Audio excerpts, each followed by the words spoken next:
ಕಾಂಗ್ರೆಸ್ ಹೋಗ್ತಾ ಇದ್ದೀರಾ? ಅಣ್ಣ ನಾನು ಭಾರತೀಯ ಜನತಾ ಪಾರ್ಟಿದಲ್ಲಿ ಇದ್ದಂತವನಣ್ಣ, ಭಾಳ ಕ್ಲಿಯರ್ ಆಗಿ ಹೇಳ್ತಾ ಇದ್ದೀನಿ.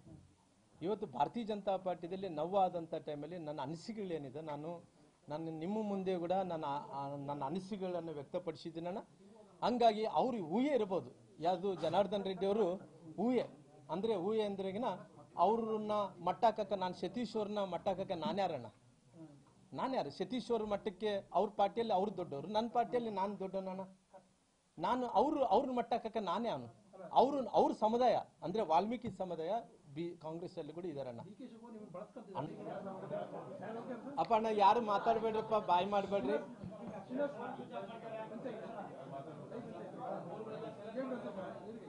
ಅಣ್ಣ. ಅಪ್ಪ ದಯವಿಟ್ಟಪ್ಪ ಅಣ್ಣ, ಎಲ್ಲ ಬೇಕಾದ್ರೆ ನೀವು ಬೇಕಾದ್ರೆ ನೋಡಪ್ಪ ಅಣ್ಣ, ಬಾಯ್ ಮಾಡಿ ಗೋವಿಂದು ಕೂಡಪ್ಪ ಅದೇನೆ ದೇವ್ರು ಇಲ್ಲಿ ಬಂದು ಕೂಡಪ್ಪ, ಇಲ್ಲಿ ಬಂದು ಕೂಡಿ, ಎಲ್ಲ ಪ್ರಮುಖರೆಲ್ಲ ಅಲ್ಲಿ ಕೂಡ್ರಿ, ಆಮೇಲೆ ಬೇಕಾದ್ರೆ ನಾನು ಕರ್ಸ್ಕೊಂತೀನಿ. ಕೂಡ್ರಪ್ಪ ಅಣ್ಣ, ಕೂಡ್ರಿ ಎಲ್ಲರೂ ಫೋನ್ ಇಂದ ಸೈಲೆಂಟ್ ಮಾಡ್ಕೊ. ಒಬ್ಲೇಶ್ ನೀನ್ ಕೊಡಪ್ಪ, ದೇವ್ರು ನೀನ್ ಕೊಡಪ್ಪ. ಆಯ್ತಲ್ಲಪ್ಪ ಅಣ್ಣ, ಸ್ಟಾರ್ಟ್ ಮಾಡ್ಲಿ ಅಣ್ಣ. ಚಪ್ಪಳ ಮಾತ್ರ ಹೊಡಿಬಾರ್ದಣ್ಣ, ಮತ್ತೆ ದಯವಿಟ್ಟು ಸುಮ್ಮನೆ ಸೈಲೆಂಟ್, ಪ್ರೆಸ್ ಮೀಟ್ ನಿಶಬ್ದ ಪಾಲಿಸ್ತಾರೆ ಎಲ್ಲ. ಓಕೆಪಣ್ಣ.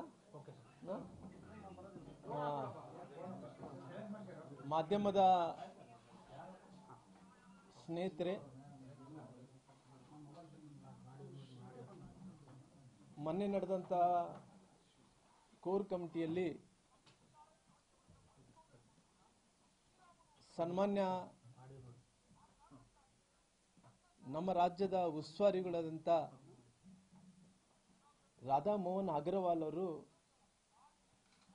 ಕೋರ್ ಕಮಿಟಿಯನ್ನು ಕರೆದಿದ್ದರು. ರಾಜ್ಯಾಧ್ಯಕ್ಷರ ಹಿಡ್ಕೊಂಡು 7 ಗಂಟೆಗೆ ಕೋರ್ ಕಮಿಟಿ ಪ್ರಾರಂಭ ಆಯಿತು. 7 ಗಂಟೆಗೆ ಕೋರ್ ಕಮಿಟಿ ಪ್ರಾರಂಭ ಆದ ನಂತರ ಬೇರೆ ಬೇರೆ ವಿಚಾರಗಳು, ಯಾವ ಜಿಲ್ಲೆಗಳಲ್ಲಿ ಯಾರ್ಯಾರು ಅಧ್ಯಕ್ಷರಾಗಬೇಕು, ಮುಂಚೆ ಪಾರ್ಟಿ ಯಾವ ರೀತಿಯಲ್ಲಿ ಸಂಘಟನೆಯನ್ನು ಮಾಡಬೇಕು, ಸಂಘಟನೆ ಜೊತೆಯಲ್ಲಿ ಈ ರಾಜ್ಯದಲ್ಲಿ ಪುನಃ ಅಧಿಕಾರಕ್ಕೆ ಬರಬೇಕು, ಯಾವ ರೀತಿಯಲ್ಲಿ ಬರಬೇಕು ಅನ್ನೋಂಥ ವಿಚಾರವನ್ನು ಚರ್ಚೆ ಆಯಿತು. ಹತ್ತತ್ರ 1 ತಾಸು ತನಕ ಕೂಡ ಬಹಳಷ್ಟು ಒಂದು ರೀತಿ ಸಮಾಧಾನದಿಂದನೇ ಅಲ್ಲಿ ಚರ್ಚೆ ಆಗ್ತಾ ಇತ್ತು. ಅವರು ಸನ್ಮಾನ್ಯ ಉಸ್ತುವಾರಿಗಳಾದಂಥ ಸನ್ಮಾನ್ಯ ರಾಧಾ ಮೋಹನ್ ಅಗ್ರವಾಲ್ ಅವರು ನೇರವಾಗಿ ಅಂದ್ರೆಗಿನ ಒಬ್ಬ ಮನುಷ್ಯನ ಯಾವ ರೀತಿಯಲ್ಲಿ ಅಸಹ್ಯವಾಗಿ ನೋಡ್ತಾನೋ ಆ ರೀತಿಯಲ್ಲಿ ಅಸಹ್ಯವಾಗಿ ನೋಡಿ ನನ್ನ ಮುಖದ ಮೇಲೆ, ಅಂದ್ರೆ ಆ ಕಡೆ ಈ ಕಡೆ ಕೂಡ ಒಳ್ಳಿಲ್ಲ, ಆತ ಹೆಂಗ್ ನೋಡಿದ್ದಂತ ಕಣ್ಣುಗಳು ನೋಡಿದ್ರೆ ಅಂದ್ರೆ ಎಷ್ಟು ಆ ಮನುಷ್ಯನಲ್ಲಿ ನನ್ನ ಮೇಲೆ ಯಾರೋ ಏನೋ ಹೇಳಿ ಯಾವ ರೀತಿಯಲ್ಲಿ ಆ ಮನುಷ್ಯನನ್ನ ಮನಸ್ಸು ಯಾವ ರೀತಿಯಲ್ಲಿ ಪಾಯ್ಸನ್ ಮಾಡಿದರೂ ಗೊತ್ತಿಲ್ಲ ಆಗ್ಲಿ, ಆ ಮನುಷ್ಯ ನೇರವಾಗಿ ನೋಡಿ ಯಾವ ರೀತಿಯಲ್ಲಿ ಮನುಷ್ಯನ ಮೇಲೆ ಉಗುಳ್ತಾನೋ ಆ ರೀತಿಯಲ್ಲಿ ನೋಡಿ ನೇರವಾಗಿ ಹೇಳ್ದ, ರಾಮುಲು ಇವತ್ತು ಸಂಡೂರು ಸೋಲಿಕ್ಕೆ ನೀನೇ ಕಾರಣ ಅನ್ನಂತ ಆರೋಪಣೆಯನ್ನು ಮಾಡಿದ್ರು. ನಾನು ಹೇಳಿದೆ, ನೋಡಿ ಸರ್, ಈ ರೀತಿ ಆರೋಪಣೆ ಮಾಡೋದು ಸರಿಯಲ್ಲ. ಯಾಕಂದ್ರೆ ನಾನು ನಾಮಿನೇಷನ್ ಆದ ನಂತರ ನಾಮಿನೇಷನ್ ದಿನ ಹೋಗಿದ್ದೀನಿ, ನಾಮಿನೇಷನ್ ಆದ ನಂತರ ಕೂಡ ಕೊನೆಯ ದಿನದ ತನಕ ಕೂಡ ಒಂದು ದಿನ ಶಿಗ್ಗಾವಿನ ನಮ್ಮ ಭರತ್ ಬೊಮ್ಮಾಯಿ ಅವರ ಪರವಾಗಿ ಪ್ರಚಾರವನ್ನು ಮಾಡಿದ್ದೀನಿ. ನಂತರ ಎಲ್ಲ ಉಳಿದಂತ ಎಲ್ಲ ದಿನಗಳು ನಾನು ಸಂಡೂರಲ್ಲೇ ನಾನು ಕೆಲಸವನ್ನು ಮಾಡಿದ್ದೀನಿ. ಬಹುಶಃ ಈ ರೀತಿ ಆರೋಪಣೆ ಮಾಡೋದ್ರಿಂದ ನಾನು ಇವತ್ತು ಸುಮಾರಾಗಿ 30 ವರ್ಷಗಳ ಕಾಲ ರಾಜಕಾರಣವನ್ನು ಮಾಡ್ತಾ ಇದ್ದೀನಿ, ಇವತ್ತು ಕಳಂಕವನ್ನು ಹೊತ್ಕೊಂಡಂಗಾಗುತ್ತೆ ಅಂತೇಳಿ ನಾನು ಅವ್ರಿಗೆ ಉಸ್ತುವಾರಿಗಳಾದಂಥ ರಾಧಾ ಮೋಹನ್ ಅಗ್ರವಾಲ್ ಅವರಿಗೆ ನಾನು ತಿಳಿಸಿದ ನಂತರ ಕೂಡ ಅವ್ರು ಏನು ಹೇಳಿದ್ರು, ಇಲ್ಲ ನೀವೆಲ್ಲ ಸರಿ ಇಲ್ಲ, ನೀವೆಲ್ಲ ಕೂಡ ಡಬಲ್ ಗೇಮ್ ಮಾಡ್ತೀರಿ, ನೀವೆಲ್ಲ ಹಿಂಗ್ ಮಾಡ್ತೀರಿ ಹಂಗ್ ಮಾಡ್ತೀರಿ. ನೋಡಿ ಸರ್, ಈ ರೀತಿ ನೀವು ಆರೋಪಣೆ ಮಾಡೋದು ಸರಿಯಲ್ಲ. ಯಾಕಂದ್ರೆ ಯಾರು ತಪ್ಪಿದಸ್ತಿದ್ದಾರೋ ಅವ್ರ ಬಗ್ಗೆ ನೀವು ಹೇಳ್ರಾಗ್ಲಿ, ನಮ್ಮ ಬಗ್ಗೆ ನೇರವಾಗಿ ನೀವೇ ಸಂಡೂರು ಸೋಲಿಕ್ಕೆ ಕಾರಣ ಅನ್ನಂತ ಮಾತು ಏನು ಹೇಳಕ್ ಹೋಗ್ತಾ ಇದ್ರು, ಅದು ಸರಿಯಲ್ಲ ಅನ್ನೋಂಥದ್ದು ನಾನು ಗಟ್ಟಿಯಾಗಿ ವಾದಿಸಿದೆ. ಯಾಕಂದ್ರೆ ಇವತ್ತು ನನ್ನ ಜೀವನದಲ್ಲಿ, ರಾಜಕೀಯ ಜೀವನದಲ್ಲಿ ಯಾವತ್ತೂ ಕೂಡ ಕಳಂಕಿಲ್ಲಾರ್ದಂತೆ, ಯಾರೇ ಆರೋಪಣೆ ಮಾಡಲಿ ಕಳಂಕಿಲ್ಲಾರ್ದಂತೆ ರಾಜಕಾರಣವನ್ನು ಮಾಡ್ಕೊಂತ ಬಂದಿದ್ದೀನಿ. ಹಂಗಾಗಿ ಅವತ್ತಿನ ಸಂದರ್ಭದಲ್ಲಿ ಕೂಡ ನಾನು ಮೊನ್ನೆ ನಡೆದಂಥ ಕಾರ್ಯಕ್ರಮದಲ್ಲಿ ಕೂಡ ಬಹಳ ಸ್ಪಷ್ಟವಾಗಿ ಹೇಳಿದೆ, ನೋಡಿ ಸರ್, ಈ ರೀತಿ ಆರೋಪಣೆ ಮಾಡೋದು ಬೇಡ, ಹಂಗಂದ್ರೆ ನಾನು ನೇರವಾಗಿ ನೀವು ಈ ರೀತಿ ನನ್ನ ಅಪಮಾನ ಮಾಡ್ತಿದ್ದೀರಿ, ನನ್ನ ನೋವನ್ನು ಕೊಡ್ತಾ ಇದ್ರಿ. ಎಲೆಕ್ಷನ್ದಲ್ಲಿ ಕೂಡ 2 ಬಾರಿ ಸೋತೋಗಿದ್ದೀನಿ. ನಾನು ಲೋಕಸಭೆ ಸೋತೀನಿ, ವಿಧಾನಸಭೆ ಕೂಡ ಸೋತೋಗಿನಿ. ನೋವು ಅಂತ ಐತೆ.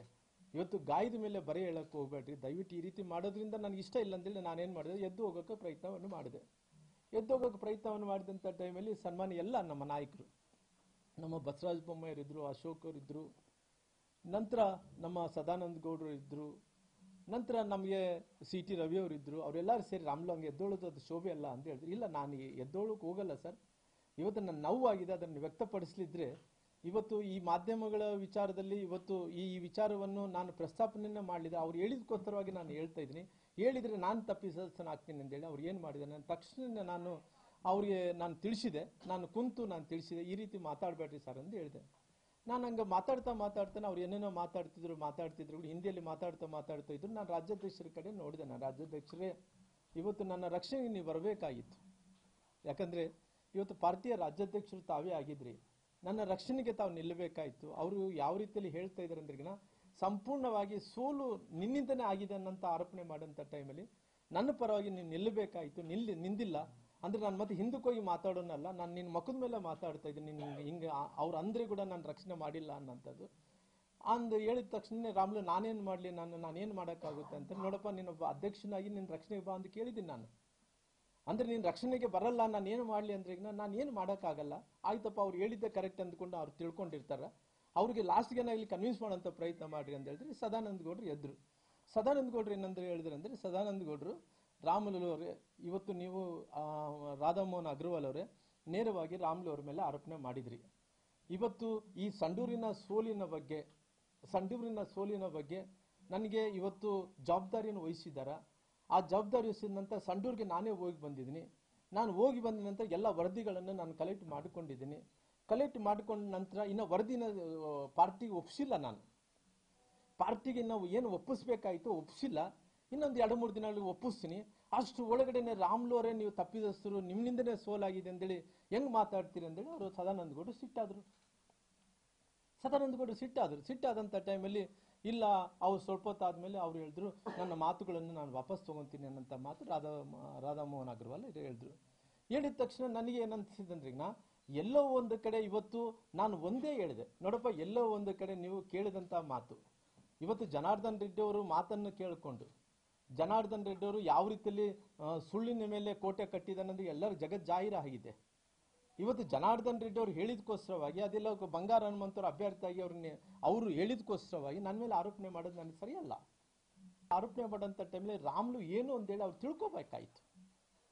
ತಿಳ್ಕೊಳ್ಳಾರ್ದಂತಾನೆ ನೇರವಾಗಿ ಆರೋಪಣೆ ಮಾಡಿದ್ರಿಗಿನ ಎಷ್ಟು ನೋವಾಗುತ್ತೆ ಒಂದ್ಸಲ ಅರ್ಥ ಮಾಡ್ಕೊಳ್ರಿ. ಹಂಗಾಗಿ ನಾನು ಬಹಳ ಸ್ಪಷ್ಟವಾಗಿ ಹೇಳಿದೆ, ಇಲ್ಲಪ್ಪ, ನನಗೇನು ಕೋಪ ಆಗಿದೆ, ನನಗೆ ಇಷ್ಟ ಇಲ್ಲ ಅನ್ನೋಂಥ ಟೈಮಲ್ಲಿ ಕೂಡ ಎಲ್ಲರೂ ಸಮಾಧಾನ ಮಾಡಿ ಅವರೊಂದರು ಅದೊಂದರು ಇದೊಂದರು ಮಾತಾಡಿಕೊಂಡು ಆಯ್ತಪ್ಪ ಮುಕ್ತಾಯ ಮಾಡೋಣ ಅಂತೇಳಿ ಮುಕ್ತಾಯ ಮಾಡಿ ಮತ್ತೆ ಪುನಃ ಹೊರಗಡೆ ಬಂದು ನಾನು ಪ್ರೆಸ್ ಹತ್ರ ನಿಂತು ಎಲ್ಲ ವಿಚಾರಗಳನ್ನು ನಾನು ತಿಳಿಸ್ಬೇಕು ಅಂದ್ಕೊಂಡಿದ್ದೆ. ಆವಾಗ CT ರವಿಯವರು ರಾಜ್ಯಾಧ್ಯಕ್ಷರು ಬಂದು, ರಾಮ್ಲು, ನಮ್ಮ ಕೋರ್ ಕಮಿಟಿ ವಿಚಾರ ಎಲ್ಲಿ ಕೂಡ ಹೊರಗಡೆ ನನಗೆ ಕೂಡ ಮಾತಾಡಬಾರ್ದು ಅಂದ್ಕೊಂಡಿದ್ದೆ ಸರ್, ಆದ್ರೆ ಕೂಡ ನಾವು ಮಾತಾಡಬಾರ್ದು ಅಂದ್ಕೊಂಡಿದ್ದೆ, ನಾನು ಮಾತಾಡ್ಬೇಕು ಅಂದ್ಕೊತಾ ಇದ್ದೀನಿ ಅಂದರೆ, ಬ್ಯಾಡ ರಾಮ್ಲು, ಈ ವಿಚಾರ ಮಾತಾಡಬೇಡ್ರು ಅಂತೇಳಿ ಅವ್ರು ಹೇಳಿದ ತಕ್ಷಣನೇ ಪುನಃ ನಾನು ವಾಪಸ್ ಹೋಗ್ಬಿಟ್ಟೆ. ವಾಪಸ್ ಹೋದ ತಕ್ಷಣನೇ ಬೆಳಗ್ಗೆ ಏನಾಗಿದೆ ಎಲ್ಲ ಮಾಧ್ಯಮಗಳಲ್ಲಿ ಈ ಕೋರ್ ಕಮಿಟಿದಲ್ಲಿ ಹಿಂಗಾಯ್ತು ಅಂತೇಳಿ ಎಲ್ಲ ವಿಚಾರಗಳು ಮಾಧ್ಯಮಗಳಲ್ಲಿ ಬರೋದು ಪ್ರಾರಂಭ ಆಯಿತು. ಪ್ರಾರಂಭ ಆದಂಥ ಟೈಮಲ್ಲಿ ನಾನು ಭಾಳ ಸ್ಪಷ್ಟವಾಗಿ ಹೇಳಿದೆ. ಇವತ್ತು ನಾನು ಅಕಸ್ಮಿತವಾಗಿ ಅಲ್ಲಿ ಪ್ರಾರಂಭ ಆದಂಥ ಟೈಮಲ್ಲಿ ರಾಮ್ಲು ಅವರು ಏನು ಹೇಳಿಲ್ಲ ಅಂತ ಹೇಳಿದ್ರೆ ನಾನು ತಪ್ಪಿತಸ್ಥನಾಗ್ಬಿಡ್ತೀನಿ.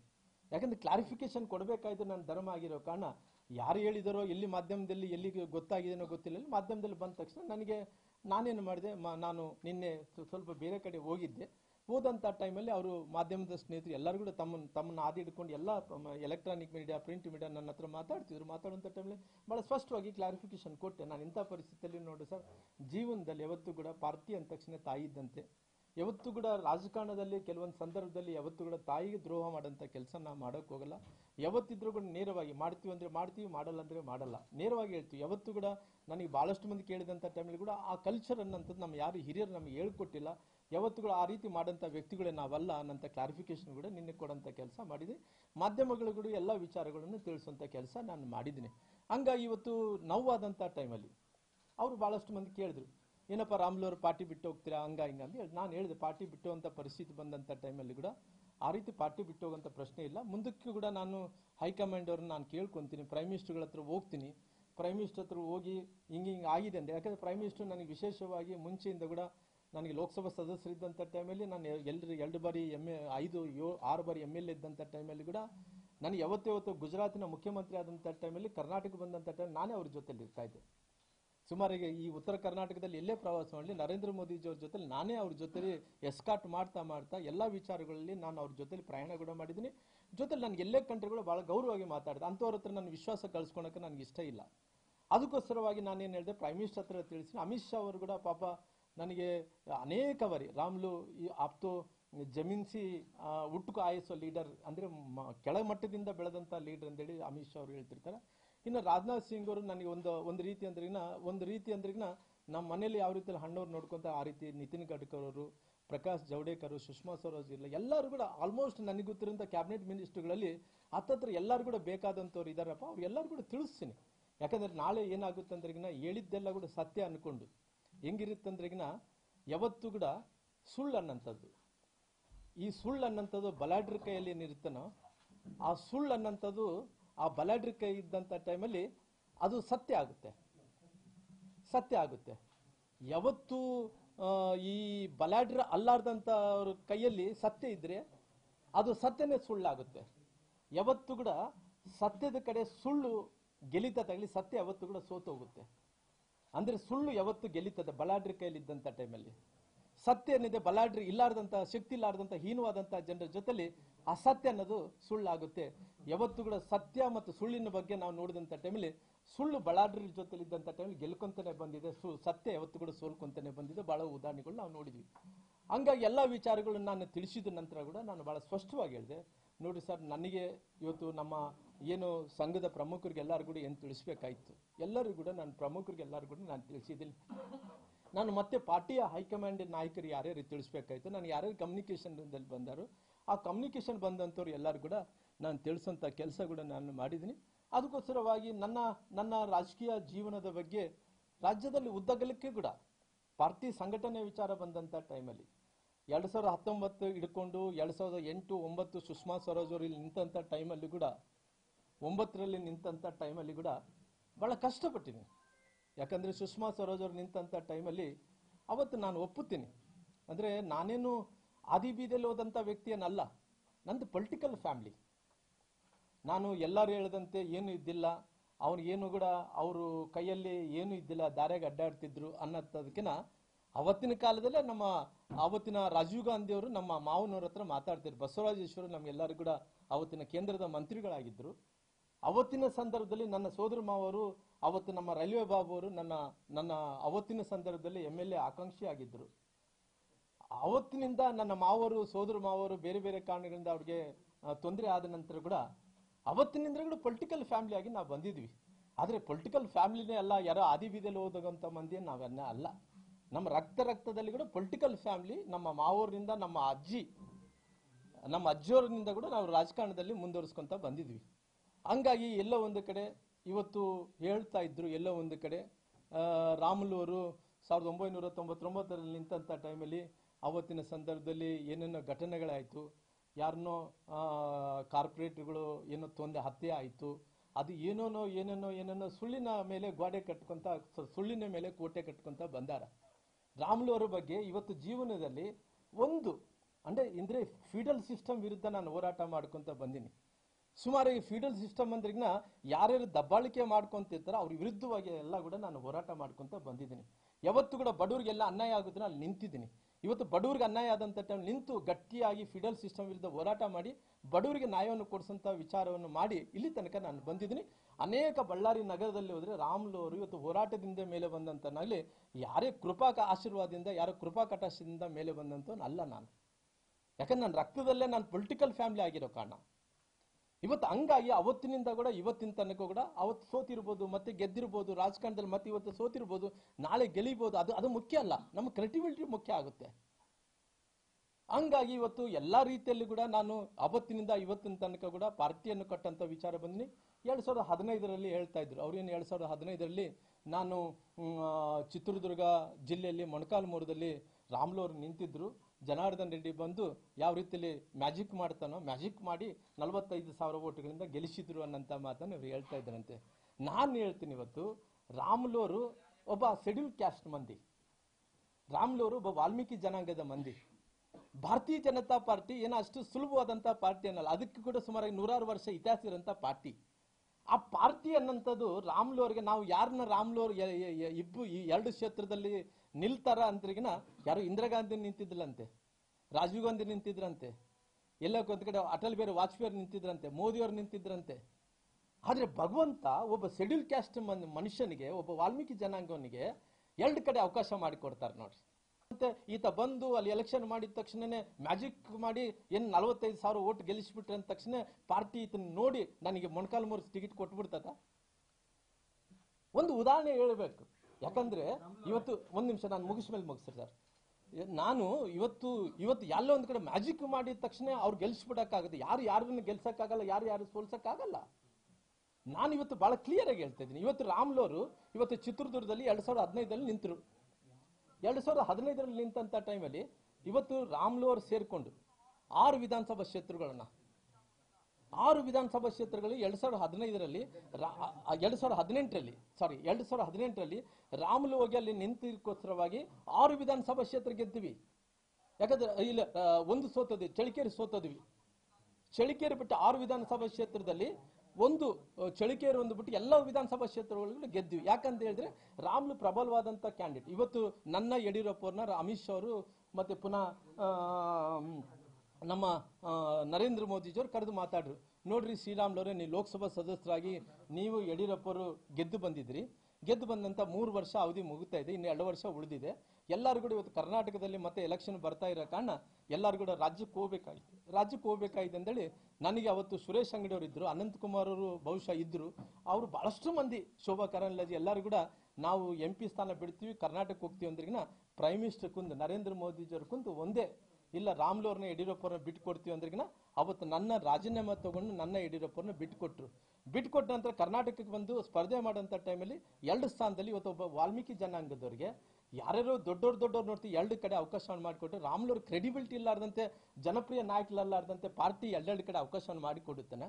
2 ಕಡೆ ಅವಕಾಶ ಮಾಡಿಕೊಟ್ಟಂತ ಟೈಮಲ್ಲಿ ಕೂಡ ಚಿತ್ರದುರ್ಗದಲ್ಲಿ ಮೊಣಕಾಲ್ಮೂರು ಹೊಸ ಕ್ಷೇತ್ರ ಆದಂತ ಟೈಮಲ್ಲಿ ಕೂಡ ಅವತ್ತು ಪಾರ್ಟಿ ನನ್ನ ನಿಲ್ಲಿಸಿದಕ್ಕೋಸ್ಕರವಾಗಿ 5 ಸ್ಥಾನಗಳು ಗೆದ್ದಿದ್ವಿ.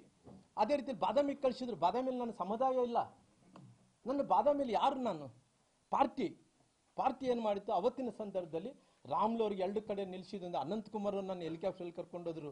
ನಂತರ ಪ್ರೈಮ್ ಮಿನಿಸ್ಟರ್ ಬಂದಿದ್ರು. ನಂತರ ಪ್ರೈಮ್ ಮಿನಿಸ್ಟರ್ ಜೊತೆಲಿ ಅಮಿತ್ ಶಾ ಅವರು ಬಂದಿದ್ರು. ಜೊತೆಲಿ ನಾವೆಲ್ಲರೂ ಜಗದೀಶ್ ಶೆಟ್ಟರ್ ಅವರು ಬಂದಿದ್ರು. ಅವತ್ತು ಬಾದಾಮಿಯಲ್ಲಿ ನಾಮಿನೇಷನ್ ಹಾಕಿ, ನಾನು ಅವತ್ತಿನ ಸಂದರ್ಭದಲ್ಲಿ ನಾಮಿನೇಷನ್ ಹಾಕಿದಂಥ ಟೈಮಲ್ಲಿ ಒಂದು ಬಾದಾಮಿಯಿಂದ ಬಿಟ್ಟು, ಬಾಗಲಕೋಟೆ ಜಿಲ್ಲೆಯಲ್ಲಿ ಬಾದಾಮಿಯಿಂದ ಬಿಟ್ಟು ಎಲ್ಲ 5 ಕ್ಷೇತ್ರಗಳು ಗೆದ್ದಿದ್ವಿ. ಅಂದ್ರೆ ರಾಮುಲುರು ಕ್ರೆಡಿಬಿಲಿಟಿ ಇರೋ ಕಾರಣ ನಾಯಕ ಆಗಿನಾಗ್ಲಿ, ಯಾರೋ ದಾರಿಯಾಗಿ ಹೋಗುವಂತವ್ರು ಅವ್ರು ಮಾತಾಡ್ತಿದ್ರಲ್ಲ ಅವನು ಅಂದೇಳಿ, ಅವನು ಅನ್ನಂತ ಸಂಪ್ರದಾಯ ನಂದಲ್ಲ. ಯಾಕಂದ್ರೆ ಅವನು ಅನ್ನಂತ ಅವ್ನ ಕಲ್ಚರ್ ಆಗಿರ್ಬೋದು, ನಾನು ಅವನು ಅನ್ನೋದಕ್ಕೆ ಹೋಗಲ್ಲ. ಆದ್ರೆ ನಾನು ಇವತ್ತು ರಾಮುಲುರು ಕ್ರೆಡಿಬಿಲಿಟಿ ಬೆಳೆಸ್ಕೊಂಡಿದ್ದಕ್ಕೋಸ್ಕರವಾಗಿ ನಂದು ಪೊಲಿಟಿಕಲ್ ಫ್ಯಾಮಿಲಿ ಆಗಿರೋ ಕಾರಣ ಇವತ್ತು ಇಲ್ಲಿ ತನಕ ಕೂಡ ರಾಜ್ಯದಲ್ಲಿ ಇವತ್ತು ರಾಮುಲು ಅನ್ನೋದಕ್ಕೆ ಒಂದು ರೀತಿ ರೆಕಗ್ನೈಸ್ ಇದೆ. ಇವತ್ತು ರಾಮುಲುರನ್ನ ತಕ್ಷಣ ಎಲ್ಲೋ ಒಂದು ಕಡೆ ಇವತ್ತು ಸೋತಿದ್ದಕ್ಕೋಸ್ಕರವಾಗಿ ಇವತ್ತು ಡೆಮೊಕ್ರೆಟಿಕ್ ಸಿಸ್ಟಮ್ದಲ್ಲಿ, ಸಂವಿಧಾನದಲ್ಲಿ ಸೋತಿರ್ಬೋದು. ರಾಮುಲುರು ಚುನಾವಣೆಯಲ್ಲಿ ಸೋತಿದ್ರೆ ಕೂಡ ಇವತ್ತು ಜನರಲ್ಲಿ ನಾನು ಮನಸ್ಸಲ್ಲಿ ಗೆದ್ದಿದ್ದೀನಿ. ಇವತ್ತು ಯಾವತ್ತೂ ಕೂಡ ರಾಮುಲುರು ಇವತ್ತು ಕೇವಲ ಯಾರೋ ಒಬ್ಬರಿಂದ ಇಲ್ಲ ನಾನು ಬೆಳೆಸಿದ್ದೀನಿ, ಅವ್ರು ಏನು ಹೇಳಕ್ ಬಯಸಿದಾರೆ ಅಂದ್ರೆ ನನ್ನ ಕ್ರಿಮಿನಲ್ ಆಗಿ ಬಿಂಬಿಸಕ್ ಹೋಗಿದಾರ. ಎಲ್ಲರಿಗೂ ಗೊತ್ತಿದೆ ಇಲ್ಲಿ ರಾಮುಲುರು ಹೆಂಗ್ ಬೆಳೆದಿದಾರ ಹೆಂಗಿಲ್ಲ ಅಂತೇಳಿ. ನನ್ನ ಮೇಲೆ ಒಂದು ಕ್ರಿಮಿನಲ್ ಕೇಸ್ ನೋಡ್ತೀವಿ. ಈ ಫಿಡಲ್ ಸಿಸ್ಟಮ್ ವಿರುದ್ಧ ಹೋರಾಟಗಳು ಅನ್ನೋದು ಬಿಟ್ರೆ, ಹೋರಾಟಗಳ ಮೂಲಕ ನಾನು ಅವತ್ತಿನ ಸಂದರ್ಭದಲ್ಲಿ ಜೈಲಿಗೆ ಹೋಗಿರ್ಬೋದು, ಬೇರೆ ಆಗಿರ್ಬೋದು. ನಂತರ ಯಾವ ಒಬ್ಬ ಮನುಷ್ಯನಿಗೆ ಒಂದು ತೊಂದರೆ ಮಾಡಿದ್ದು ನಾನು ಎಲ್ಲ ಒಂದು ಕಡೆ ರಾಮುಲುರು ವೈಯಕ್ತಿಕವಾಗಿ ಹಾನಿ ಮಾಡಿದನಪ್ಪ, ಅದರಿಂದ ತೊಂದರೆ ಆಗಿದೆ ಅಂತ ಮಾತು ಒಂದು ನೋಡ್ಸಿರಿ, ಬೇಕಾದ್ರೆ ಅದು ಸರೆಂಡರ್ ಆಗ್ತೀನಿ. ಅವ್ರು ನಾನು ಕ್ರಿಮಿನಲ್ ಅನ್ಸೋದು ಬಿಂಬಿಸೋದು ಫಿಡಲ್ ಸಿಸ್ಟಮ್ ವಿರುದ್ಧ ಹೋರಾಟ ಮಾಡಿದಕ್ಕೋಸ್ಕರ ಈ ರೀತಿ ಮಾಡೋತಾರಲ್ಲ. ನಾನು ಬಡವರು ಎಲ್ಲಿರ್ತಾರೋ ಅಲ್ಲಿ ಇದ್ದೇ ಇರ್ತೀನಿ. ರಾಮುಲು ಇವತ್ತಲ್ಲ, ರಾಜಕಾರಣ ಇರ್ಲಿದ್ದೋಗ್ಲಿ, ಬಡವರು ಇದ್ದಿದ್ದ ಕಡೆ ರಾಮುಲು ಇರ್ತಾನ. ಹಂಗಾಗಿ ಇವತ್ತು ಎಲ್ಲ ವಿಚಾರಗಳು ನೋಡಿದಂಥ ಟೈಮಲ್ಲಿ ಎಲ್ಲ ಒಂದು ಕಡೆ ಹೇಳ್ತಾ ಇದ್ರು ನಾನೇ ಬೆಳೆಸಿದ್ದೀನಿ. ಯಾರು ಬೆಳೆಸಬೇಕಾಗುತ್ತೆ? ಯಾರನ್ನ ಬೆಳೆಸೋಕ್ಕಾಗಲ್ಲ ಈ ಪ್ರಪಂಚದಲ್ಲಿ. ಅವರು ಹಣೆವಾರದಲ್ಲಿ ಇರಬೇಕು, ಯಾರು ಬೆಳೆಸ್ಬೇಕು, ಯಾರು ಬೆಳೆಸ್ಕೊಳಕ್ಕಾಗಲ್ಲ ಅಂತೇಳಿ. ಮನುಷ್ಯ ಇಷ್ಟು ವರ್ಷಗಳ ಕಾಲ ರಾಜಕಾರಣದಲ್ಲಿ ಮುಂದಕ್ಕೆ ಹೋಗ್ತಾ ಇದ್ದೀನಿ ಅಂದ್ರಿಗಿನ ಇವತ್ತು ರಾಜ್ಯದ ನಾಯಕರು, ಕೇಂದ್ರ ನಾಯಕರು ರಾಮುಲು ಅಂದ ತಕ್ಷಣ ಗುರುತಿಸ್ತಾ ಇದ್ದಾರೆ ಅಂದ್ರಿಗಿನ ಇವತ್ತು ಸೋತಿದ್ರು ಕೂಡ ನನಗೆ ಗೌರವ ಸಿಗ್ತಾ ಇತ್ತು ಅಂದ್ರಿಗಿನ ನಾನು ಮಾಡಿದಂಥ ಶ್ರಮ. ಹಂಗಾಗಿ ಇವತ್ತು ಜನರು ಗುರುತಿಸಂತ ಕೆಲಸ ಮಾಡ್ತಾರ. ಹಿಂಗಾಗಿ ಇದೆಲ್ಲ ಆದ ತಕ್ಷಣ ಇವತ್ತು ಹಂಗ ಹಿಂಗ ಅನ್ನೋ ಮಾತಾಡೋದು, ನನ್ನ ಕ್ರಿಮಿನಲ್ ಅಂತ ಬಿಂಬಿಸೋದು, ನಾವೇ ಬೆಳೆಸಿದೀವಿ ಅನ್ನೋಂಥದ್ದು. ಅವ್ರು ಏನು ಕ್ರಿಮಿನಲ್ ಬ್ಯಾಕ್ಗ್ರೌಂಡ್ ಬಗ್ಗೆ ಅವ್ರು ಏನು ಇವತ್ತು ಸಾಚಾ ಅಂತೇಳಿ ಏನು ಮಾತಾಡ್ತಾ ಇದ್ರು, ನನ್ನ ಹತ್ರ ದಾಖಲಾತಿ ಇದಾವ. ಇವತ್ತು ನನ್ನ ಹತ್ರ ದಾಖಲಾತಿ ಮೂಲಕ ನಾನು ಮಾತಾಡ್ತೀನಿ. ಅವ್ರೇನು ಬಿಚ್ಚಿ ಬಿಡ್ತೀವಿ ಇನ್ನ ಮುಂದೆ ಏನೋ ಎಷ್ಟೋ ಸೀರಿಯಲ್ಗಳು ಎಪಿಸೋಡ್ಗಳಲ್ಲ, ನನ್ನ ಹತ್ರ ಸಾಕ್ಷಿ ಸಮೇತ ಅವ್ರು ಏನೇನು ಮಾಡಿದ್ದಾರೆ ನನ್ನ ಹತ್ರ ನನ್ನ ದಾಖಲಾತಿ ಇದಾವೆ. ಸಮಯ ಬಂದಂಥ ಟೈಮಲ್ಲಿ ಎಲ್ಲ ದಾಖಲಾತಿಗಳು ಜನರ ಮುಂದೆ ಇಡ್ತೀನಿ, ಅವ್ರು ಏನೇನು ಮಾಡಿದ್ದಾರೆ ಅನ್ನಂಥದ್ದು. ಅವ್ರೇನು ಸಹಜ ನಾನು ಬಹಳ ಪ್ರಾಮಾಣಿಕ ಅಂತ ಏನು ಹೇಳ್ತಾ ಇದ್ದಾರೋ, ನನ್ನ ಹತ್ರ ದಾಖಲಾತಿ ಇದಾವೆ. ಅವ್ರು ಏನೇನು ಕೃತ್ಯಗಳು ಮಾಡಿದ್ದಾರೆ ಎಲ್ಲ ಕೃತ್ಯಗಳದ್ದು ದಾಖಲಾತಿ ಇದಾವೆ. ದಾಖಲಾತಿ ಹಿಡ್ಕೊಂಡು ಮಾತಾಡ್ತೀನಿ. ಟೈಮ್ ಬಂದಂಥ ಟೈಮಲ್ಲಿ ಅವ್ರ ಹಣೆ ಬರೋನ್ನು ಬಿಚ್ಚಿ ಜನರ ಮುಂದೆ ಇಡ್ತೀನಿ. ಅಷ್ಟು ಸುಲಭವಾಗಿ ರಾಮುಲು ಬಗ್ಗೋನಲ್ಲ. ಜೀವನದಲ್ಲಿ ಅನೇಕ ಹೋರಾಟಗಳನ್ನು ಮಾಡ್ಕೊತ ಬಂದಿನಿ. ಇವತ್ತು ದಾರಿಯಲ್ಲಿ ಹೋಗುವಂಥವ್ರು ನಾನು ಬೆಳೆಸಿದ್ದೀನಿ, ನಾನು ದೊಡ್ಡವನು, ನಾನು ಬೆಳೆಸಿದಕ್ಕೋಸ್ಕರ ಇಷ್ಟು ಮಂದಿ ಆದರು, ಇಷ್ಟ ಆಯಿತು. ರಾಮುಲು ಅವರು ಕ್ರಿಮಿನಲ್ ಆಗಿದ್ದರು, ಯಾರು ಏನು ಹತ್ಯೆ ಆಯಿತು, ಯಾವತ್ತೂ ಕೂಡ ನಾನು ಆ ಕಲ್ಚರ್ಗೆ ಹೋದಂಥವನಲ್ಲ. ನನ್ನ ಸಮುದಾಯದಲ್ಲಿ ಒಬ್ಬ ವಾಲ್ಮೀಕಿ ಜನಾಂಗದವನು, ಸಣ್ಣ ಸಮುದಾಯ ಆಗಿದ್ರು ಕೂಡ ವಿಶಾಲವಾದಂಥ ಹೃದಯ ಇದೆ ನನಗೆ. ಎಲ್ಲರನ್ನ ಕಾಪಾಡಿಕೊಂಡೋಗಂಥ ಹೃದಯ ಇದೆ. ಎಲ್ಲ ಜನಾಂಗದವರು ಇವತ್ತು ಎಲ್ಲ ಜನಾಂಗದವರು ಮೆಚ್ಚಂಥ ಕೆಲಸ ನಾನು ಮಾಡ್ಕೊತ ಬಂದಿನಿ.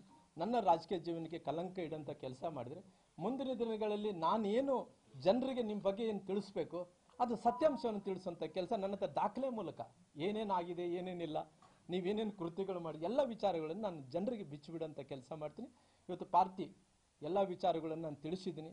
ಪಾರ್ಟಿ ಇನ್ನು ಮುಂದಕ್ಕೆ ಏನು ತೀರ್ಮಾನ ತಗೊಂತದನ್ನು ನೋಡಬೇಕಾಗಿದೆ. ಹಂಗಾಗಿ ನಾನು ಈ ಮಾಧ್ಯಮದ ಪತ್ರಿಕೆ ಗೋಷ್ಠಿಯನ್ನು ಮುಕ್ತಾಯ ಮಾಡ್ತೀನಿ. ಅಣ್ಣ ಒಂದು ನಿಮಿಷ